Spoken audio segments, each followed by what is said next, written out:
You do know that the franchise will be retiring the number 16 when they honor Pau Gasol at Crypto.com Arena on March 7th against the Memphis Grizzlies later this season. The late, great Kobe Bryant knew this day was coming way back in 2018. Take a listen. There's no debate. I mean, Pau, when he retires, he will have his number in the rafters next to mine. The reality is I don't win those championships without Pau. The city of LA doesn't have those 2 championships without Pau Gasol. We know that. Everybody knows that. And I really look forward to the day where he's there giving his speech at center court in front of all the fans who have supported him over the years. So it's going to be an awesome night. So, Mark, it'll be the 11th jersey raised in the arena. Well, 12 if you count Bill Russell. Well, right, yeah. So 13 if you count Chick Hearn. Chick Hearn, that's true. Excellent point. Yes, there's the microphone up there. So, what were your thoughts? What was your reaction to the Pau Gasol announcement? Oh man, it's no-brainer. This is somebody who was basically robbing the Kobe's Batman. Kobe was correct. You know, he doesn't win those championships without him. Another little side note that's interesting, this is the first international player who ever have his jersey retired with the Lakers. And so Gasol, he'll be eligible to make it to the Hall of Fame next year. I don't see any way he doesn't make it to Springfield.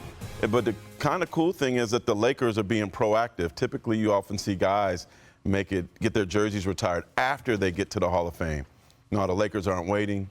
Pau Gasol deserves it, and he's also was an amazing friend for Kobe, amazing uncle now to his children, and he's the only player I saw who was traded in the middle of the season that was able to vault a team to the championship level, to the NBA Finals. Typically, it takes the next season.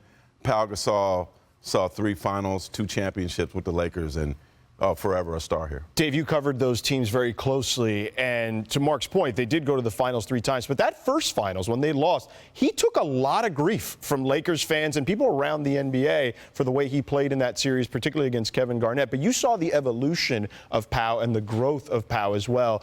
What was his impact like? Yeah, so think about 2008. They make that run to the finals after he had no playoff success in Memphis prior to that. Then they lose, and he gets beat up by Leon Poe and Kevin Garnett and our guy Kendrick Perkins. He comes back that summer, plays in the Olympics, goes in one of the epic gold medal games of all time. USA beats Spain. Kobe's on USA. Goes to training camp the next year, brings the gold medal, hangs it in Pau's locker the first day of training camp to say, you need this. Yeah. You're still missing that. Yeah. You're a step away. Came back, refocused. I think about 2010. The Lakers are down 3-2 coming back to LA in the NBA Finals to the Celtics. In Game 6, he goes up for 17, 13, and 9. Wow. And then in Game 7, with it all on the line, 19 and 18 against Kevin Garnett, one of the fiercest competitors of the last era. You love him for that, and then you love him for being a humanitarian. I remember when he went on a UNICEF trip to Africa and came back that next year and was telling us about it and telling us about the malnourished children.